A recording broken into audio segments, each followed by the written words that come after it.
하나님의 말씀 누가복음 23장 13절부터 25절까지 누가복음 23장 13절부터 25절까지 말씀입니다. 제가 16절까지는 제가 읽겠습니다. 18절부터는 함께 읽겠습니다. 빌라도가 대제사장들과 관리들과 백성을 불러 모으고 이르되 너희가 이 사람이 백성을 미혹하는 자라 하여 내게 끌고 왔도다.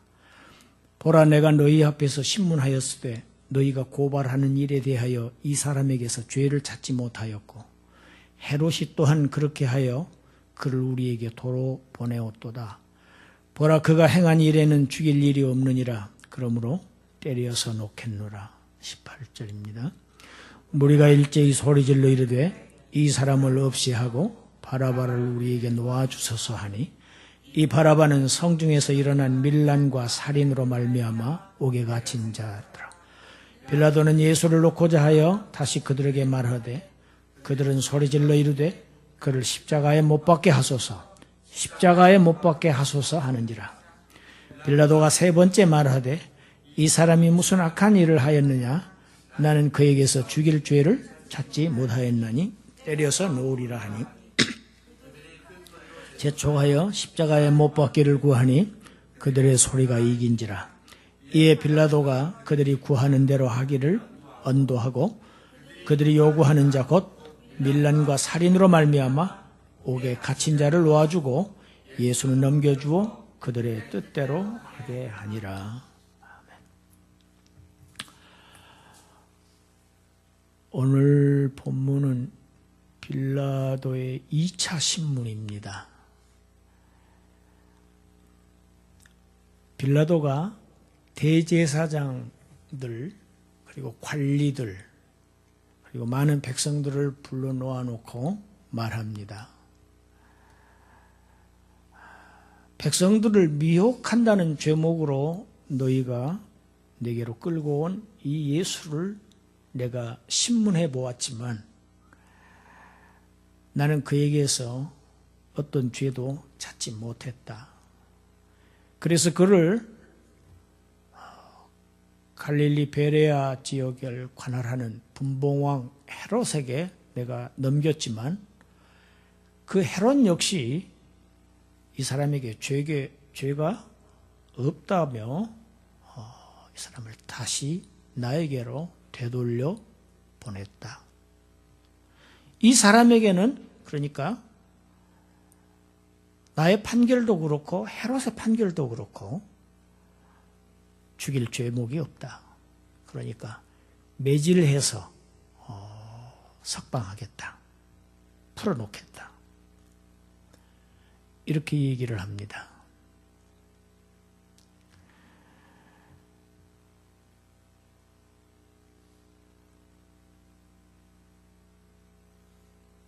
누가복음에는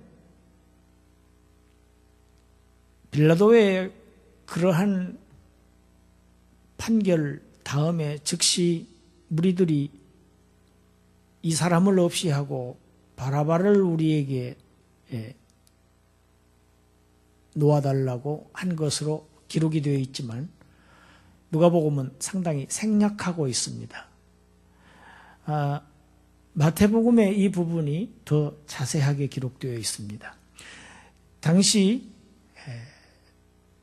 로마의 총독은 유대인들의 환심을 사기 위해서 명절에 백성들이 청원하는 그러한 죄수 하나를 총독이 사면해 주는 그러한 관례가 있었습니다. 요즘 우리 같으면 광복절이나 3.1절 특사 같은 그러한 제도가 있었습니다.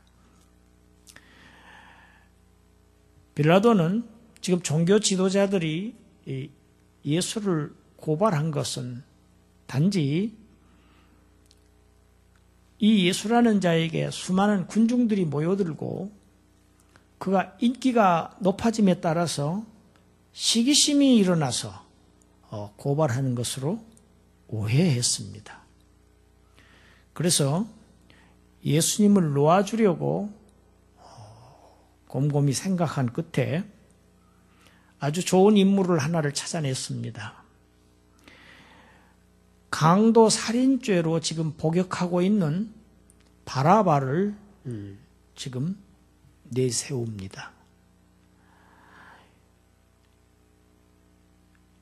죄수 하나를 놓아줄 것인데 둘 중에 하나를 선택해라 하고 이 흉악범인 바라바와 이 예수, 이 둘 중에서 누구를 사면해 주기를 원하느냐 하고 물으면 그래도 이 흉악범보다는 예수를 놓아달라고 할 것이다. 이렇게 생각했던 것입니다. 그리고 그들에게 말합니다. 너희는 내가 누구를 너희에게 놓아주기를 원하느냐? 바라바냐? 그리스도라고 하는 예수냐? 지금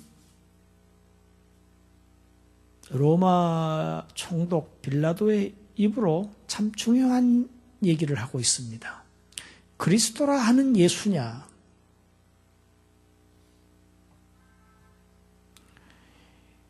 이 질문을 받은 이 백성들을 이 종교 지도자들의 이 선동에 의해서 군중들이 일제히 소리를 지릅니다. 이 사람을 없이 하고 바라바를 우리에게 놓아달라고 청원을 합니다. 당시의 제도는 백성들이 청원하는 사람을 사면하게 되어 있습니다. 왜? 그들로부터 환심을 사기 위해서 만들어 놓은 제도이기 때문입니다.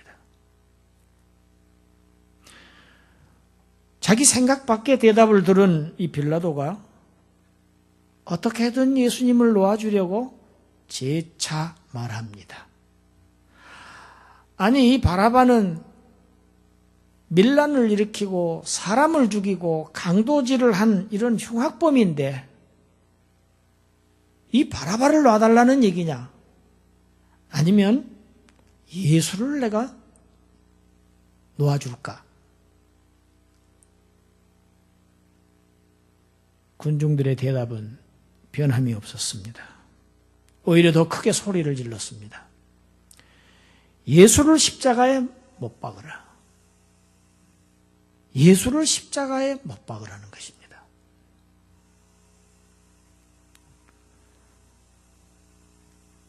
빌라도는 많은 노력을 했습니다. 오늘 본문을 보니까 세 번째 빌라도가 말을 합니다. 22절이지요? 세 번째 말했다고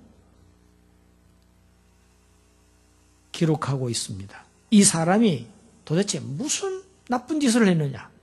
악한 일을 했느냐? 없지 않느냐? 죽일 만한 그런 악한 일을 한 적이 없지 않느냐? 나는 이 사람에게서 죽일 죄를 찾지 못하였으니까 때려서 놓겠다. 사실 죄가 없으면 때려서도 안 됩니다. 벌써 이런 부분조차도 빌라도는 그 군중들의 지금 비위를 맞추고 있는 부분이지요.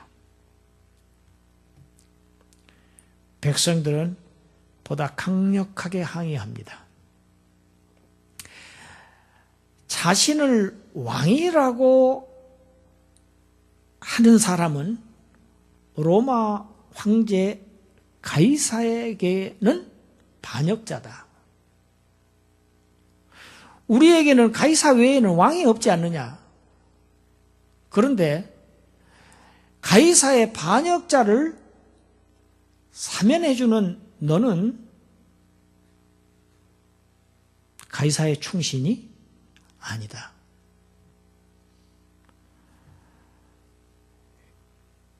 이런 내용은 요한이 기록하고 있습니다. 요한복음 19장 12절에 그렇게 기록되어 있습니다. 여러분, 빌라도의 아킬레스건입니다.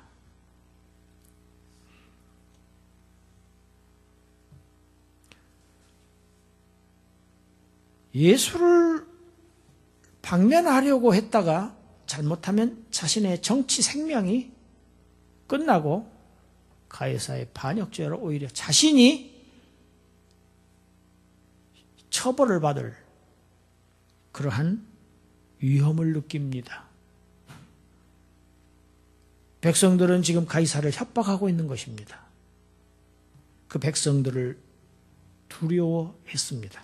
그래서 그들의 요구에 굴복해서 바라바를 옥에서 풀어주고 죄가 없다는 사실을 뻔히 알면서도 의인이신 하나님의 아들 그리스도 예수를 사형에 해당한다고 사형을 언도하고 십자가에 내어주고 맙니다.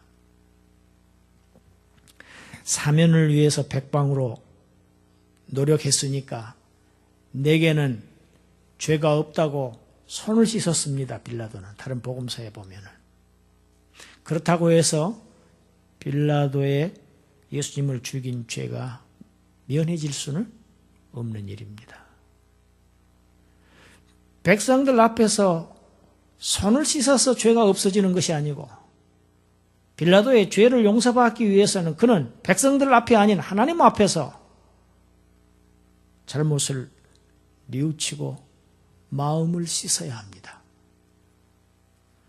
빌라도의 죄는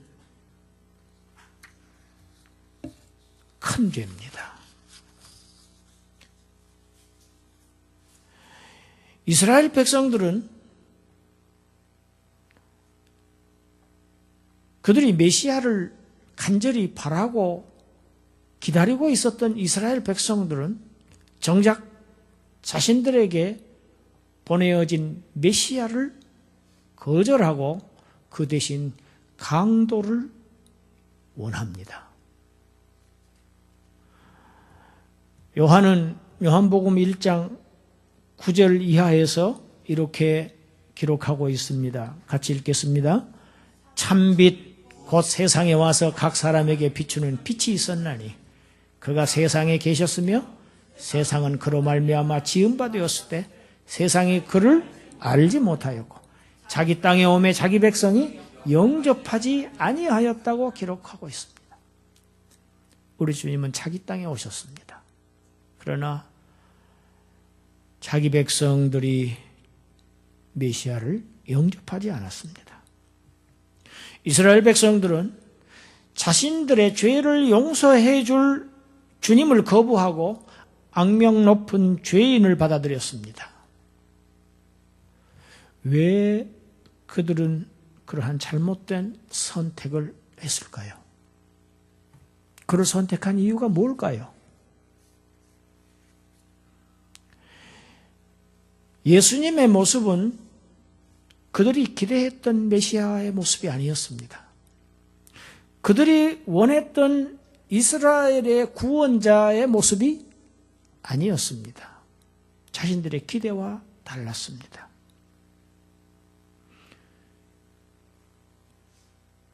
영원한 세계보다 지금 눈앞에 현실의 문제를 해결해 줄 그러한 구세주를 그들은 바랐습니다. 그러한 메시아가 필요했습니다. 하나님의 뜻이 무엇인지를 알려고 하지 않고 자신들의 요구에 맞는 메시아를 원했습니다.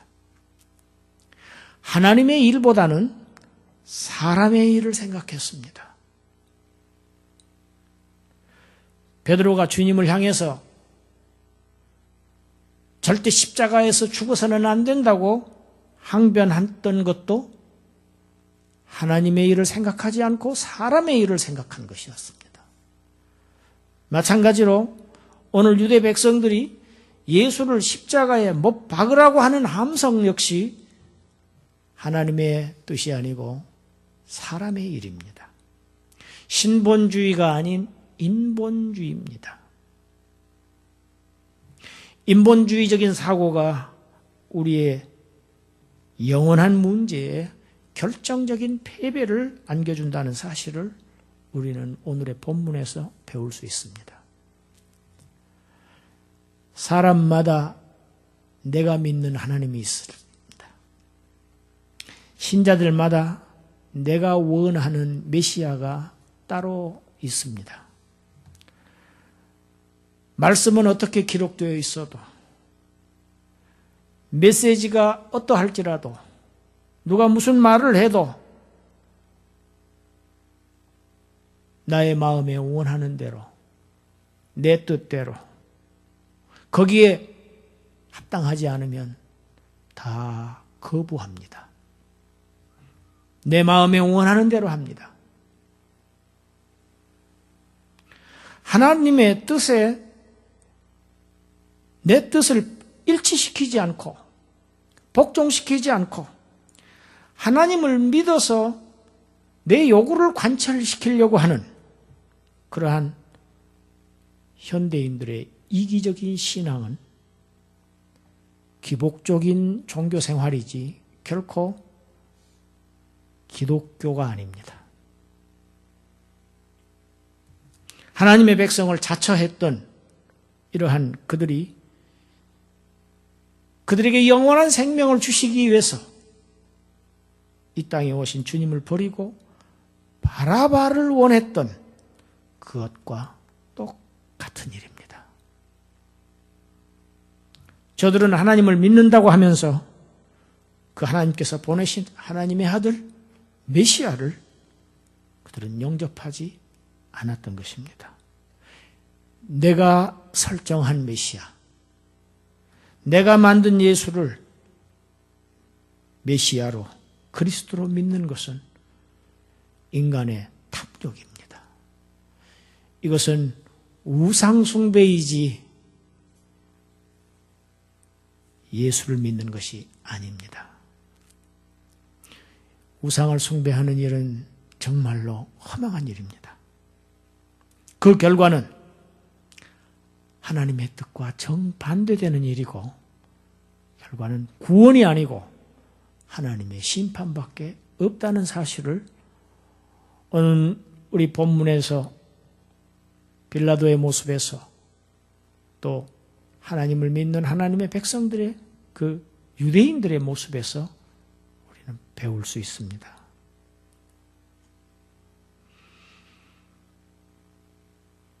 예수 안에 모든 것이 있습니다. 예수 안에는 모든 것이 있습니다. 그 중에서 모든 것이라고 하는 것은 가장 귀한 것이 영원한 생명입니다. 천국입니다. 하나님 나라입니다. 내세의 일입니다. 현세에서 예수를 통해서 메시아를 통해서 내가 현세 문제를 해결하는데 주안점을 두고 그것만을 추구한다고 하는 것은 이것은 영생의 길에서 실족하는 일이 되고 맙니다. 에베소서 1장 23절 말씀을 우리 같이 한번 읽겠습니다. 교회는 그의 몸이니 만물 안에서 만물을 충만하게 하시는 이의 충만함이니라. 아멘. 교회의 머리가 되십니다. 그리스도는. 그는 만물을 충만하게 하시는 충만 그 자체입니다. 그 안에 모든 것이 있습니다.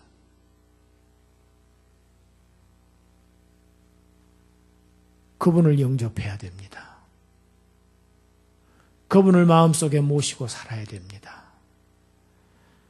굳건한 믿음을 가지고 그리스도의 충만함 속에 거할 때 풍성한 삶을 누리게 된다는 것이 오늘 본문의 교훈입니다. 그리스도의 충만함을 입어서 그의 풍요로움 속에서 풍성한 삶을 누리는 그러한 여러분이 되시기를 주님의 이름으로 축원합니다. 기도드리겠습니다.